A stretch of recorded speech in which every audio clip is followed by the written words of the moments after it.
Moment here. Good afternoon, everyone. Good early evening to those of you that are listening from the East Coast. Welcome to Monday Matters Monday here on the Hurt for the Hurting platform. We are grateful and thankful today to have with us a very special guest, one that is an expert in the way of money, and he's going to be sharing that knowledge to us for FREE. The value and insight that you will get will be extremely high. We're praying that you will be blessed by this conversation. Please share this page. Kyler Franklin is his name. Please share this page. We'll get his background. We'll get his information. Can you hear me? Can you hear me out there? Kyler, can you hear me? Can you hear me? So as he's getting himself together technically there, let me remind you this week we have power-packed guests this week. Same bat time, same bat channel here on the Hurt for the Hurting YouTube channel. If you could just maybe get back off and come back on, Kyler, get back off and come back on. I can't hear. Can you hear me? What happened? I can hear you. Yeah. So as he's getting himself together technically there, let me remind you that tomorrow we'll have with us Professor Richard S. Newman, the author of Richard Allen's biography. He'll be here. Remember, if you sign up on our mailing list, Hurt for the Hurting, and give us a gift of any donation, as 1 penny, $1, whatever it may be, we will get you that book for FREE. Just get us your address, or you come by our church office this coming Sunday from 10 to noon for our grab and go, and you can pick that book up there.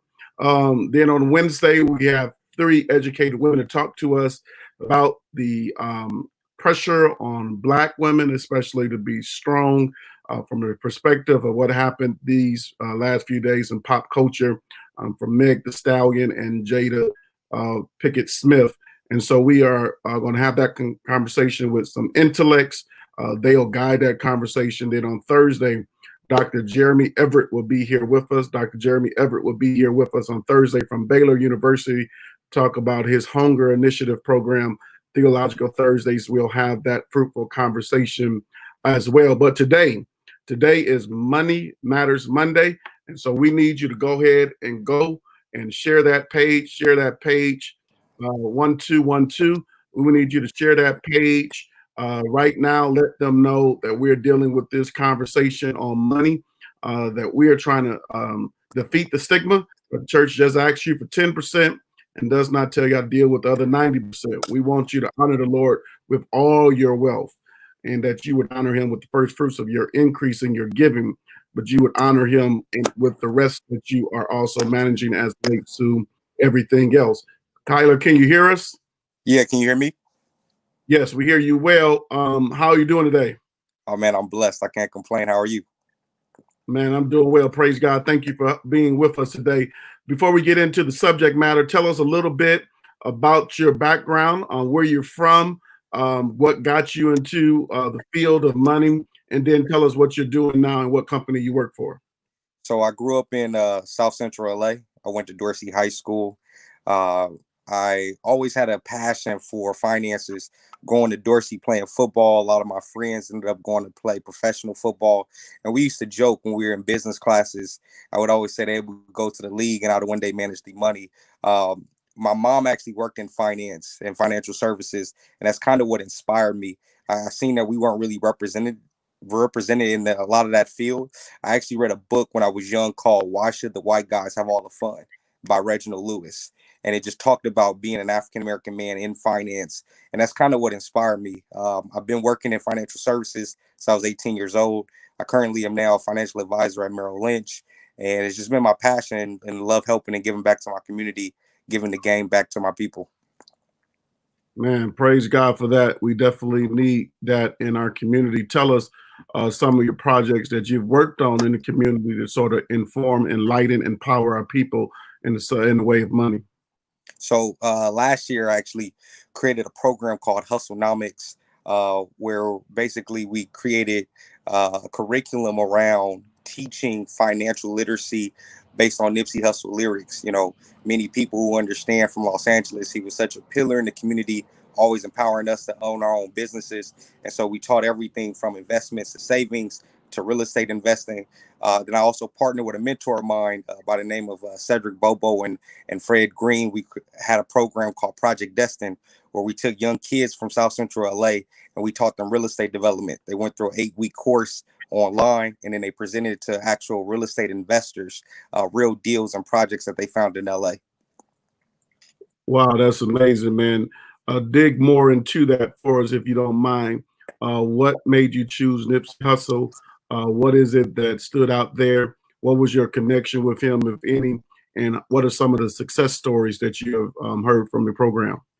So my you call him like a big brother to me, was one of his business partners and was his bodyguard. We were actually at a Laker game one night, and as we're walking out, I just started telling him this idea about how we need more financial literacy in our community. It was myself, a few of my friends, and brother Nipsey Hussle, and I'm telling him about this, and he said, "Let's do it. Let's go, you know, deploy it around South Central." That happened, I would say, probably in November 2018. And as you know, about 6 months later, we tragically lost him. And so to honor his memory, I went ahead and built this program just to give the game back to our people for free. We've done it at USC, LMU. I've done it for the cadet program at LAPD. And so from every time we teach it with kids, is they get inspired. You know, now they believe they don't want to just buy an iPhone. They want to own stock in Apple now, right? They don't want to just rent anymore. They want to own buildings and buy back the block. So it's been a great and an inspiring movement, and just my way of being able to, you know, inspire the life that was, you know, honor the life that was Nipsey Hussle. Wow, praise God for that, man. Tell me, how did you get connected with Merrill Lynch, and exactly what do you do for them? So, like I said, my mom used to work in financial services. She actually worked at Merrill Lynch. Uh, Fast show you how God works. She started there pregnant with me at 24 years old. Fast Wow. forward 25 years later, I work in the exact same office she started at.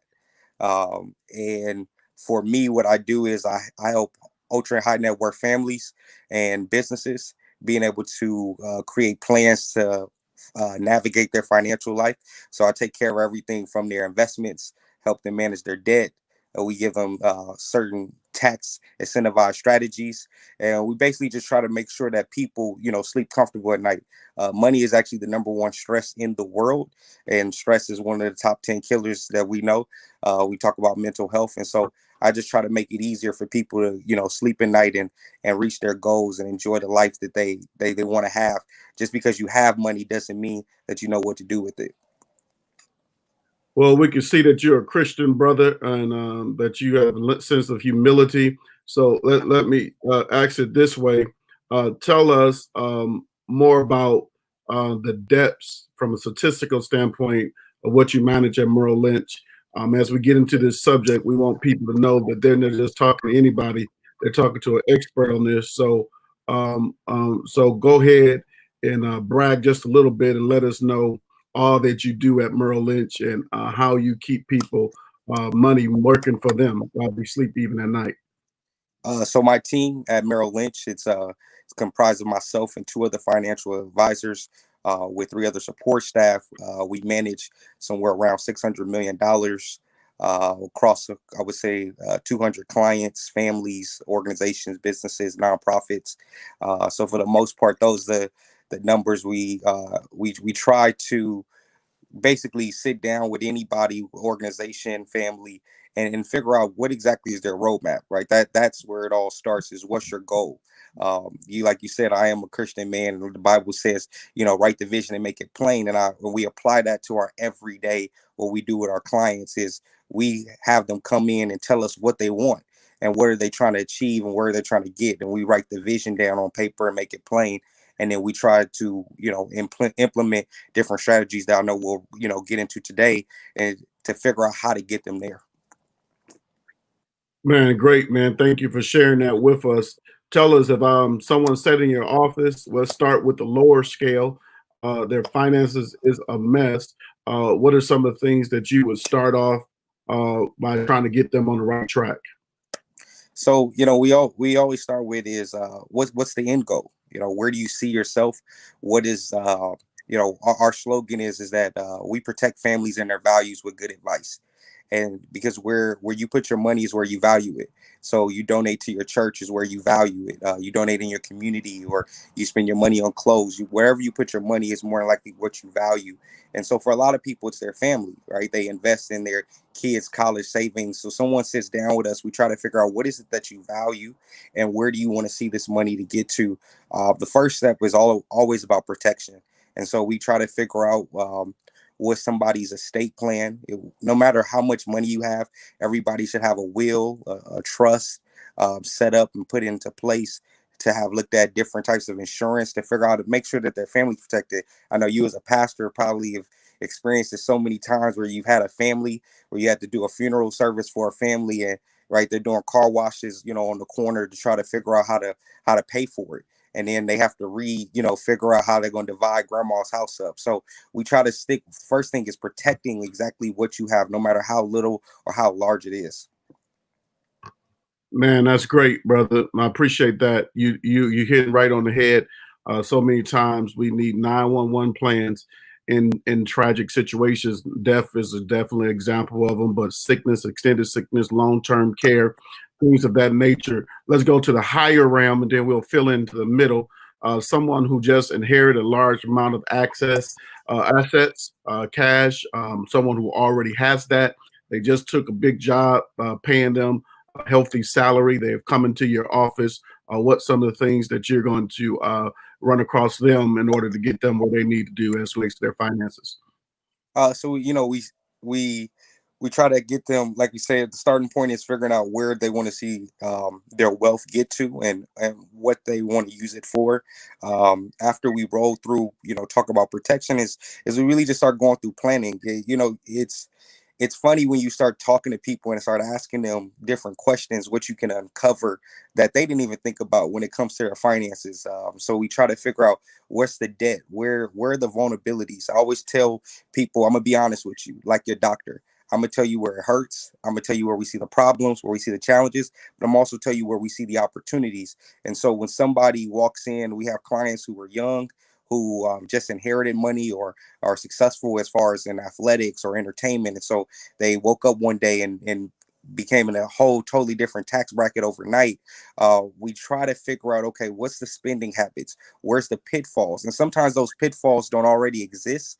Maybe they're just the way someone is thinking and of how they look at money. And so we try to ask enough questions to figure out where those are first, because that's kind of what you pay your doctor for, right? You don't just pay your doctor to just treat your problem, but also to hear about your lifestyle, how active you are, what you eat, and figure out for them to make a recommendation before you end up back in their office in one of those pitfalls. Absolutely. Well, let's dive into how to fill that in. What do you see as relates to our community? Stepping outside of the multi-millions of dollars that you operate in your business, let's step into our community. What do you see as some of the stumbling blocks, common errors, pitfalls as relates to money, and how do we avoid those? How do we build? How do we build on those flaws or eliminate those flaws, I should say? Well, it's crazy is the 27%, and I have it pulled up here, 27% of African Americans are below poverty.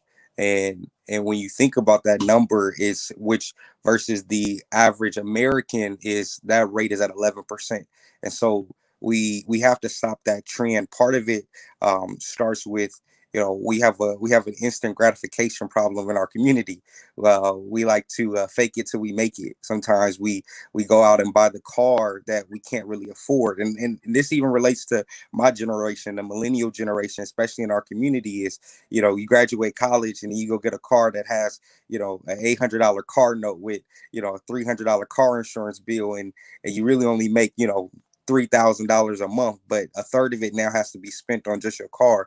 And so you have to take a part of the problem is we don't take a real deep dive to see, really create a budget and try to stick to it.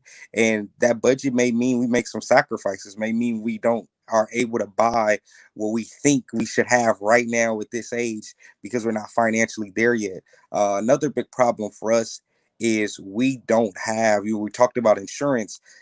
Insurance is actually ranked the number one way people pass down wealth in this country. People have life insurance policies. And that's one of the problems. We think of life insurance just as, can I bury grandma when she passes away? But no one thought and said, if grandma got a policy, for $1 million when she was in her 20s or 30s and paying a small dollar amount, she's going to pass that to her family at some point. And so that's one of our challenges, is from generation to generation.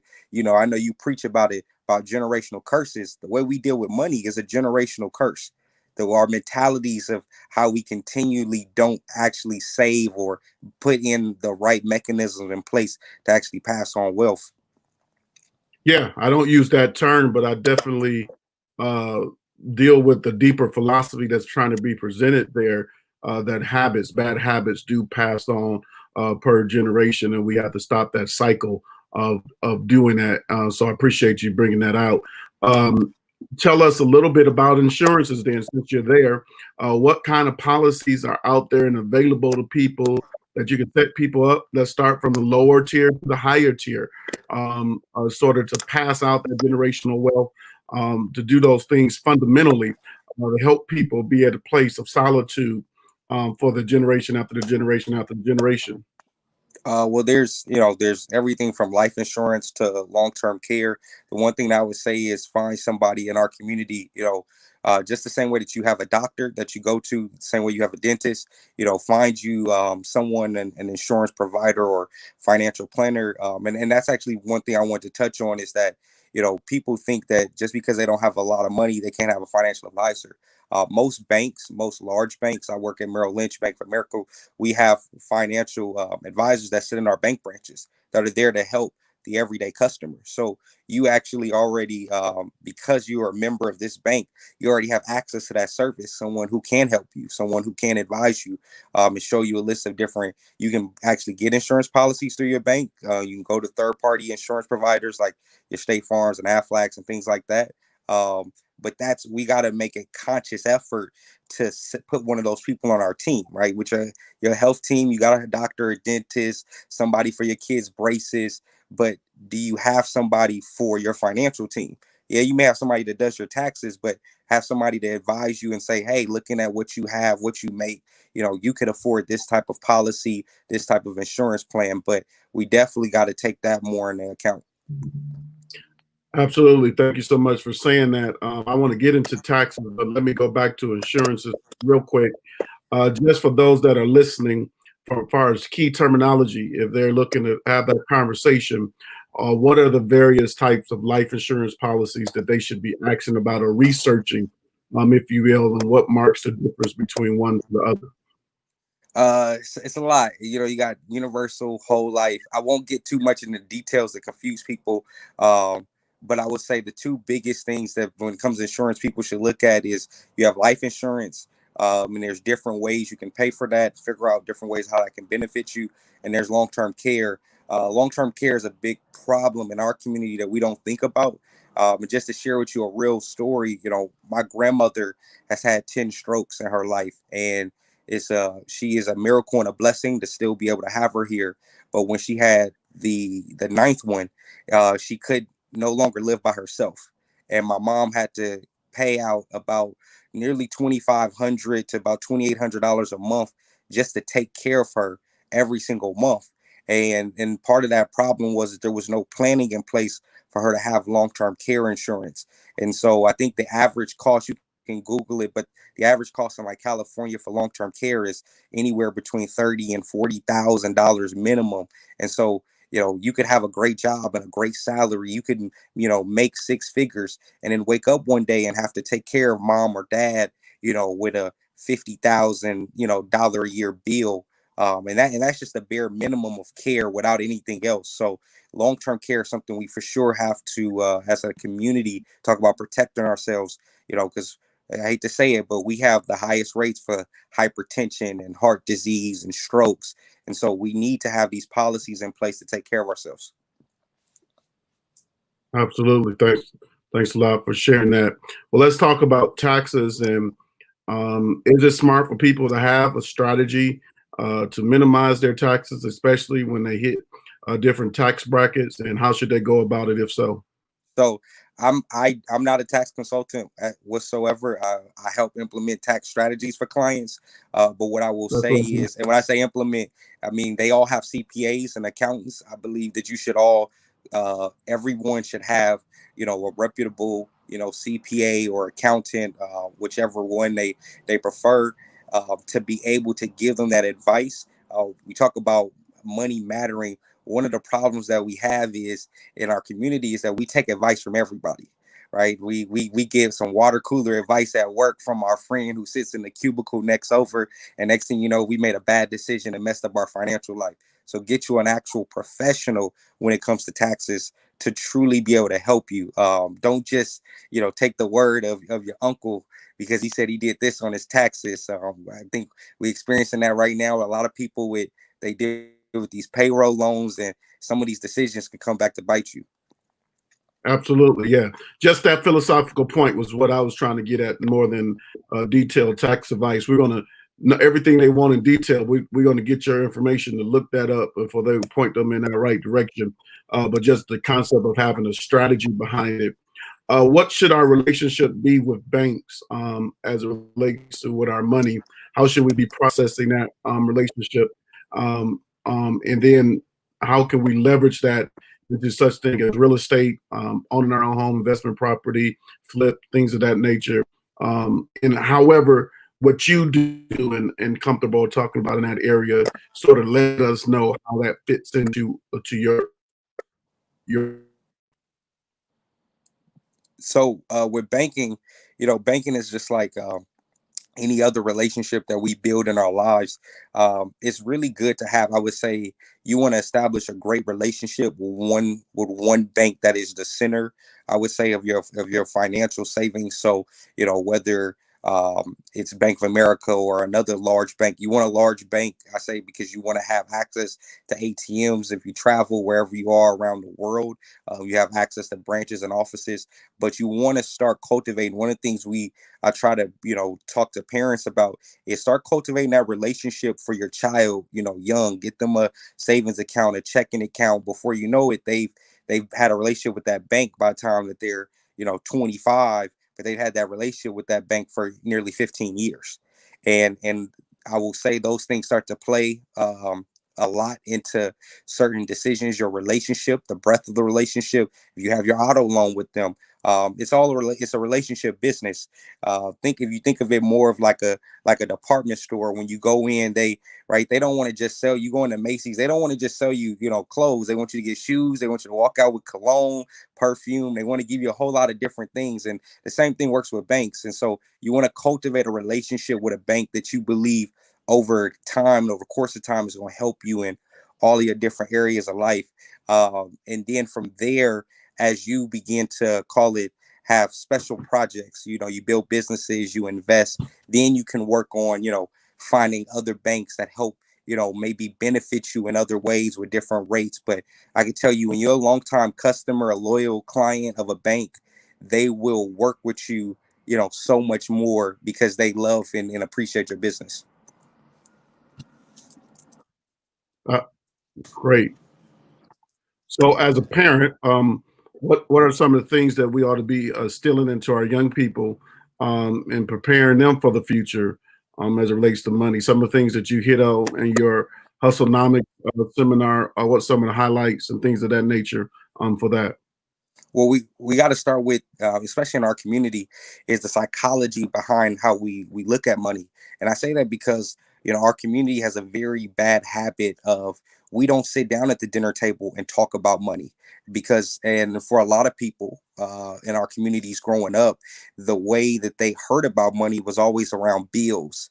The way they always heard about credit was around not being in too much debt.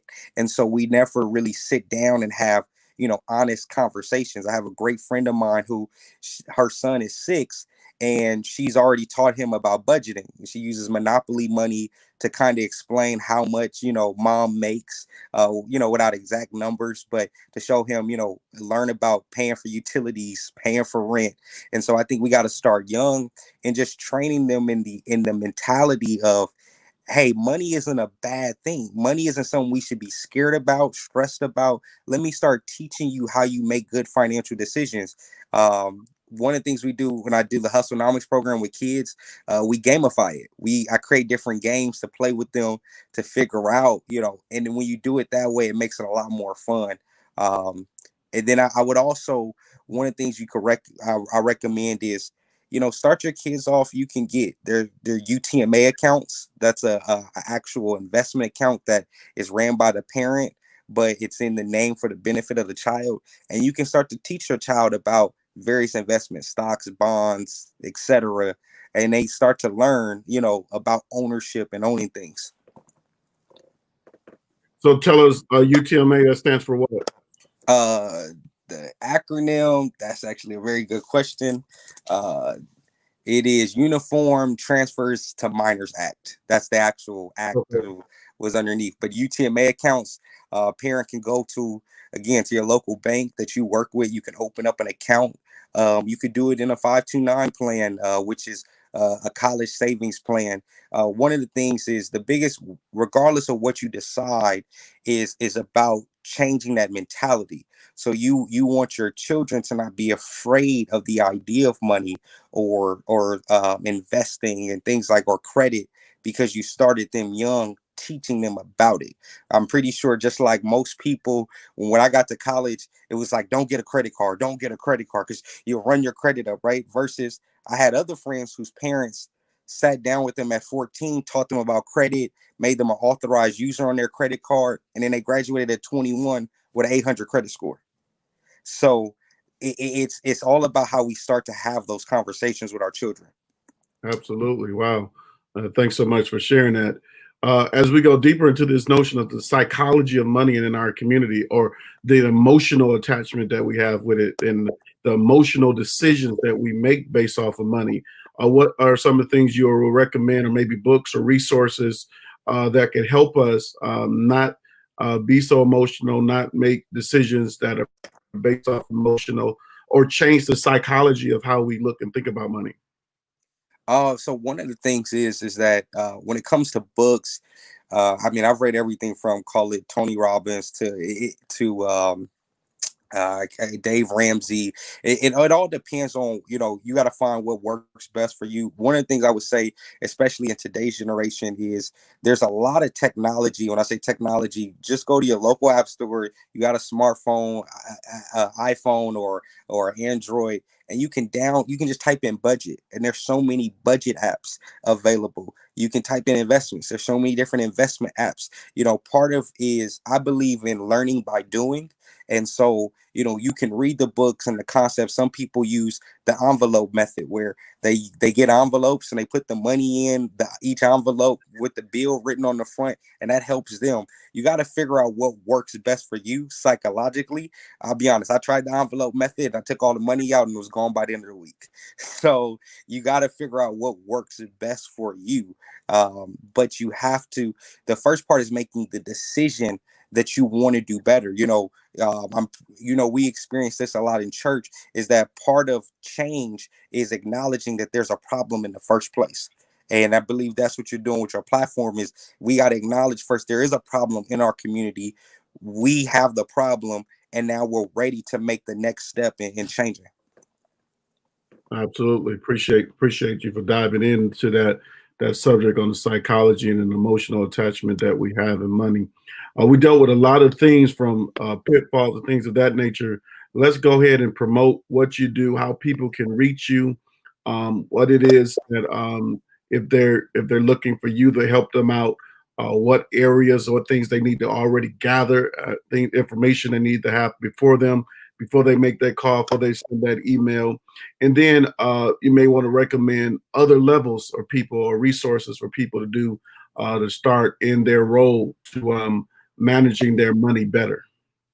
If people want to reach out to me, they can feel free to email me. My email is KylerFranklin1 at gmail.com. They can feel free to reach out to me, and I can help direct them to people, who can help them at their financial level, or maybe they would like to, work with me at Merrill Lynch. Just all depends.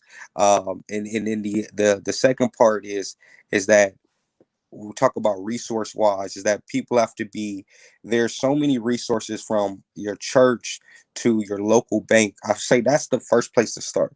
Most banks have a whole free financial literacy program already set up.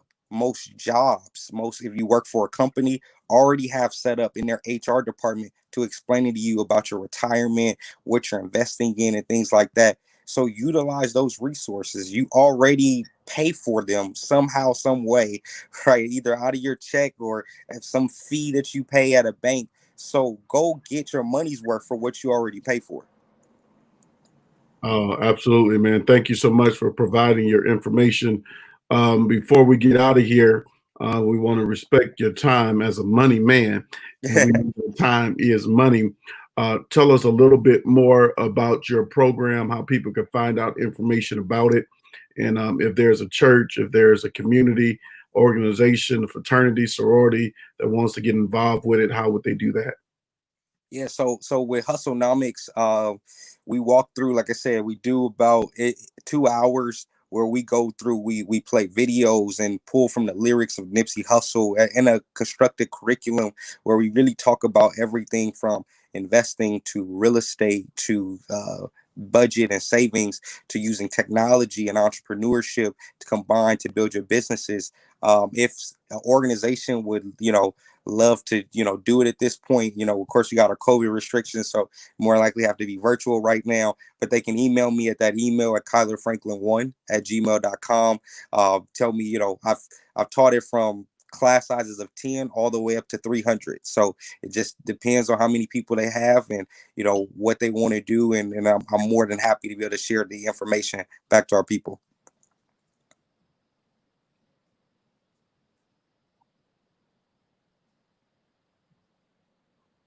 Yeah. Man, praise God for all that information you poured into us today.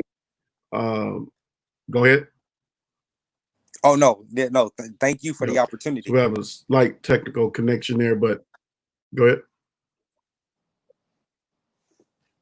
No, thank you. And I hope that many people reach out to you and get connected to you. However, you're hearing this, most importantly, you see our brother's email. You can reach out to us. We'll get you that information. If for some reason you missed it here, we want to be on the lookout for these conversations